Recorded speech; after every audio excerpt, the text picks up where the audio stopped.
Hello everyone, I'm Dr. Karuna Babbar. Welcome to K Series Cybersecurity Lecture Notes. Continuing with Ethical Hacking Part 2, Types of Penetration Testing, Black Box Test. Here, no information is given to the ethical hacker about the IT infrastructure.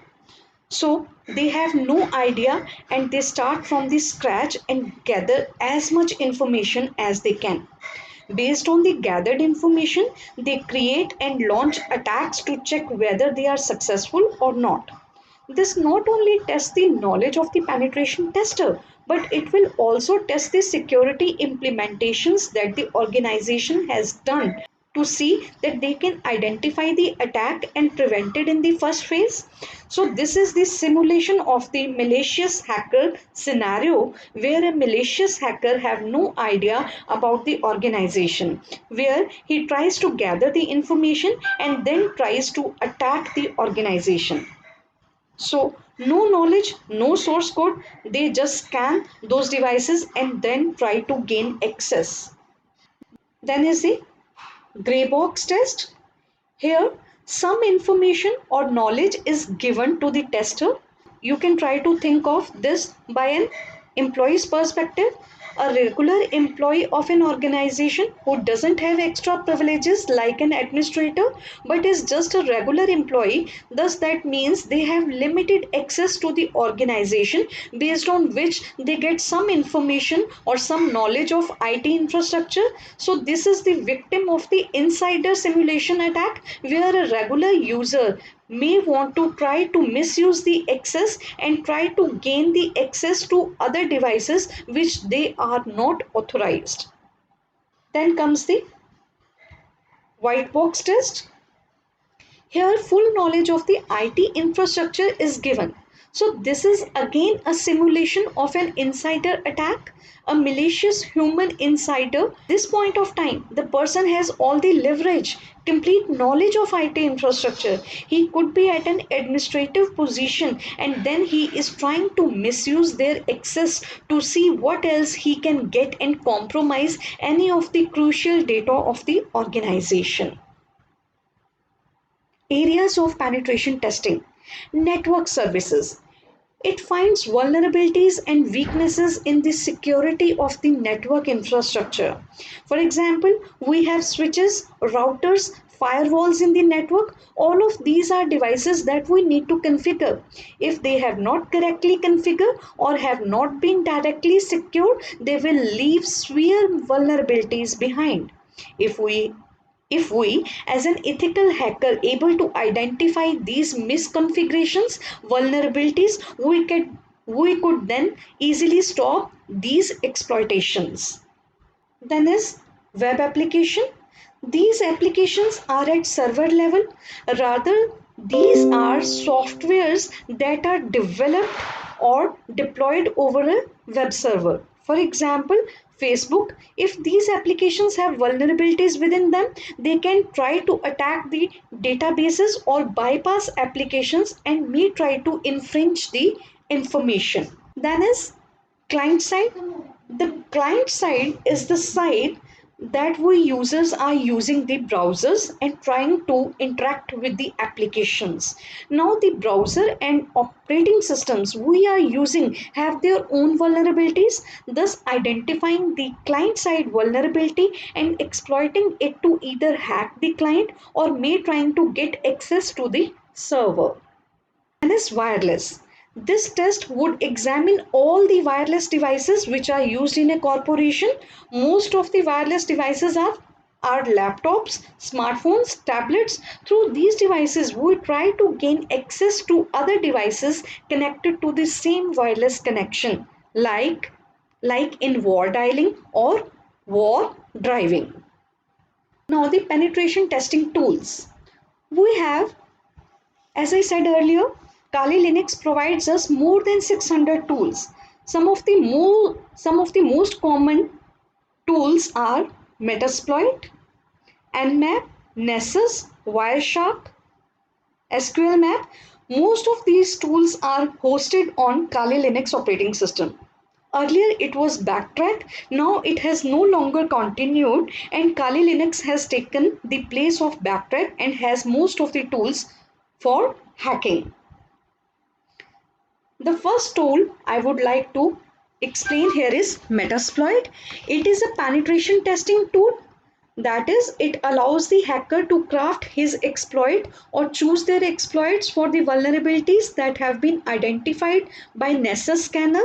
Metasploit is used to validate those flaws and to verify that those flaws actually exist and try to figure out the complexity of these flaws. Then is our Nessus. Nessus is a vulnerability scanner. That is, it is a automated tool designed to identify vulnerability within hosts, operating systems and networks. It comes with the ready-made databases of all the vulnerabilities that we have already been identified.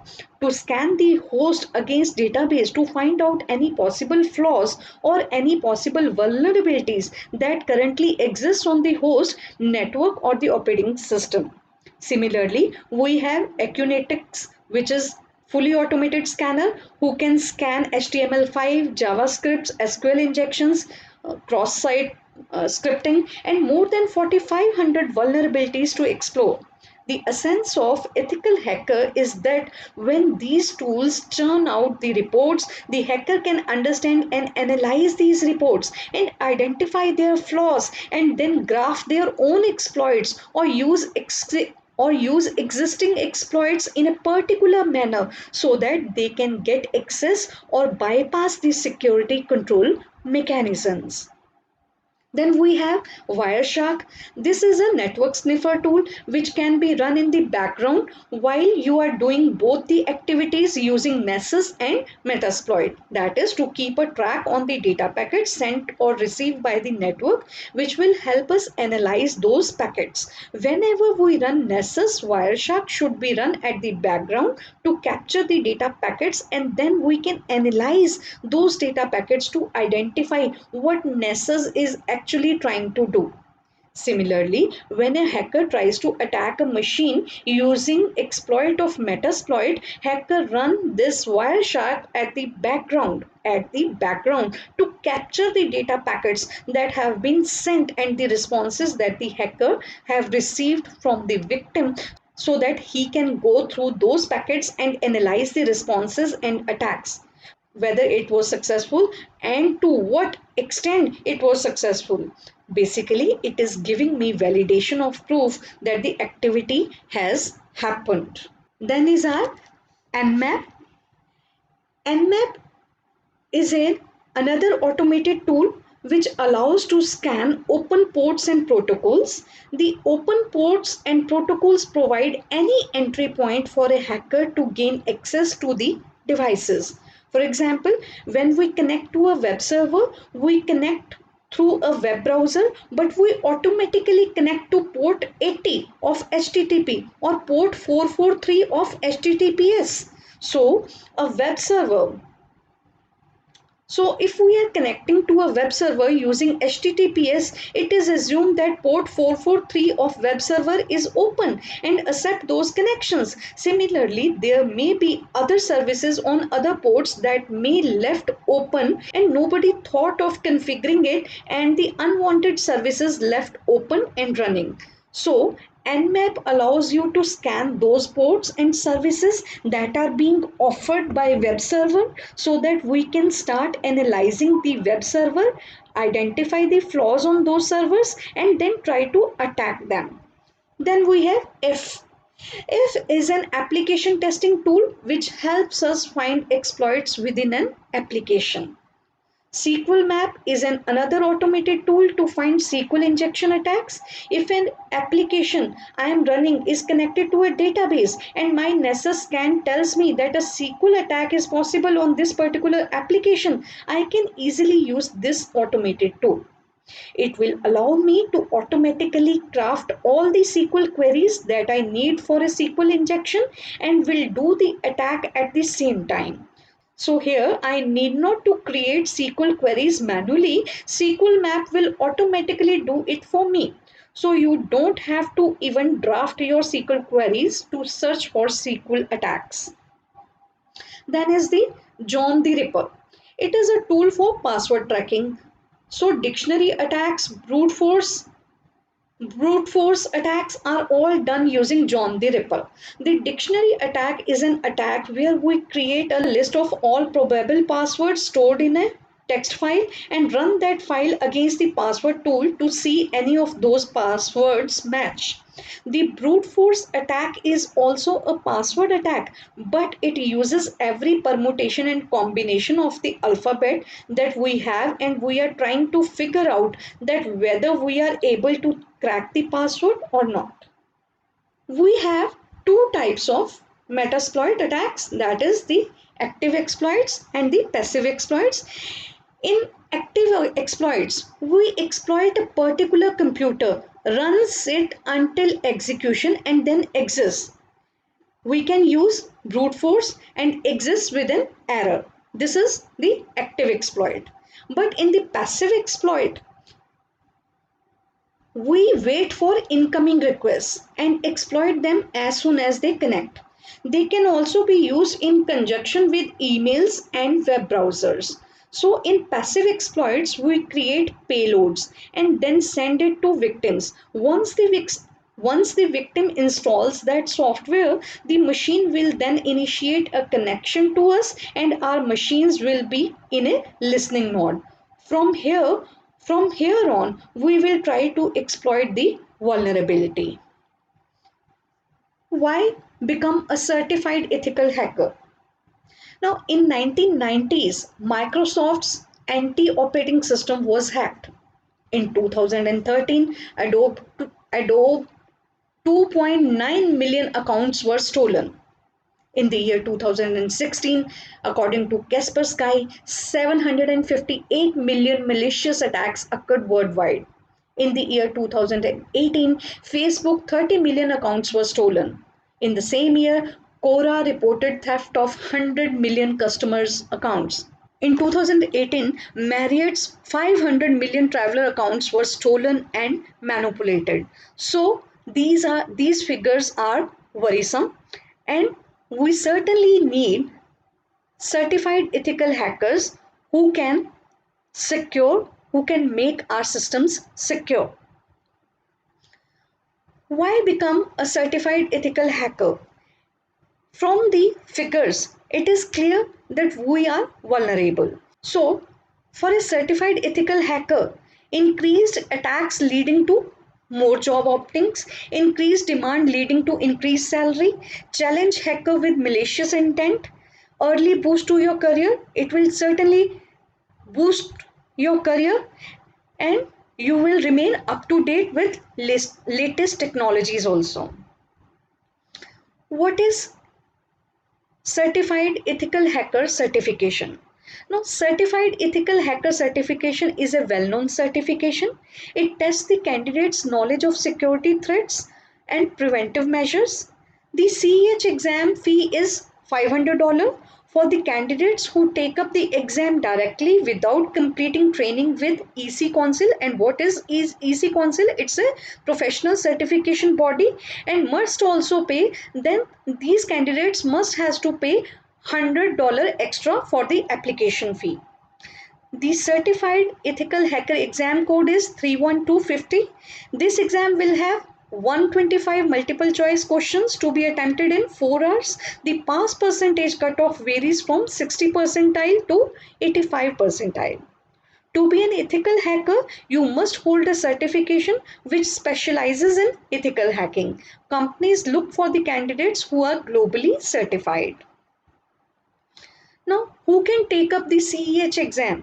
The candidate must be at least 18 years of age. A candidate who has completed an official EC Council training is eligible to attempt the exam without going through the application process. A professional with 2 years of experience in the network or information security field can take up the exam without taking up the EC Council training again. The CEH exam topics are background analysis, security protocols, tools and programs, methodologies, policies, and ethics.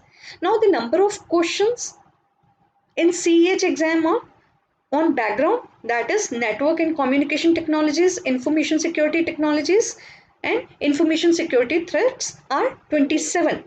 The analysis and assessment of network security, the question will be around 16. 30 questions would be on security, information security controls, attacks, detections, and preventions. 36 questions will be on tools and programs, the network security tools and programs. 11 questions will be on the information security assessment procedures and methodologies.